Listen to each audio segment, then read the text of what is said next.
வணக்கங்களே. இன்றைய பிஸியான வாழ்க்கை முறையில் பெரும்பாலான ஆண்கள் பாலியல் வாழ்க்கையில் ஆர்வத்தை இழந்து வருகிறார்கள்.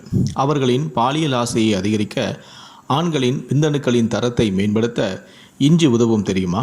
இஞ்சி ஆண்களின் ஆண்மை வீரியத்தை அதிகரித்து பாலியல் வாழ்க்கையில் அவர்களை ஆரோக்கியமாக வைத்தும் கொள்கிறது.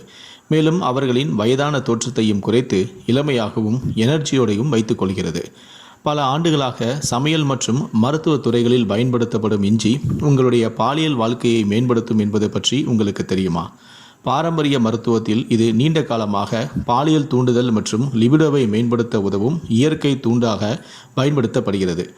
நாம் உட்கொள்ளும் பெரும்பாலான உணவுகளில் இஞ்சியை பயன்படுத்துவதற்கு முக்கிய காரணம் அதன் மருத்துவ குணங்கள் தான்.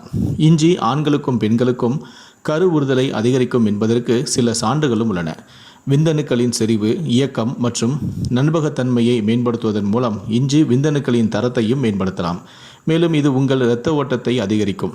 இஞ்சி இரத்தக்கட்டிகளை தடுக்கும் மற்றும் இரத்த நாளங்களை விரிவுபடுத்துவதன் மூலம் சிறந்த இரத்த ஓட்டத்தையும் அதிகரிக்கும் என்பதற்கான சான்றுகளும் உள்ளன. அதனால் இது உங்களுடைய பாலியல் தூண்டுதலை அதிகரிக்கவும் உதவும். இஞ்சி ஆண்களின் விரைப்புத்தன்மை பிரச்சினைக்கு ஒரு பிரபலமான சிகிச்சையாகும். வயதான ஆண்கள் தங்களுடைய உணவுகளில் இஞ்சியை சேர்ப்பதால் அவர்களின் பாலியல் ஆசையும் தூண்டப்படும். இதன் விளைவாக இது உறுப்பு மற்றும் திசுக்களில் இருந்து இரத்த ஓட்டத்தை மேம்படுத்துகிறது. இஞ்சி லூட்டினைசிங் என்ற ஹார்மோன் உற்பத்தியை அதிகரிப்பதன் மூலம் டெஸ்டோஸ்டெரோன் என்ற செக்ஸ் ஹார்மோன் அளவையும் அதிகரிக்கிறது என்று பல ஆய்வுகளும் காட்டுகின்றன.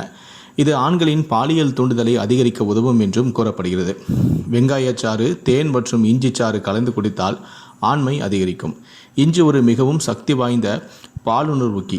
இஞ்சி சாறு ஆண்மை குறைவு, முன்கூட்டிய விந்துத்தல் போன்ற நிலைமைகளின் அறிகுறிகளிலிருந்து விடுபடவும் உதவுகிறது. படுக்கைக்கு செல்லும் முன் இஞ்சி சாறு அரை ஸ்பூன் அளவு எடுத்து அதை வேக வைத்த முட்டை மற்றும் சிறிதளவு தேனுடன் அதை ஒரு முறை குடிக்க வேண்டும்.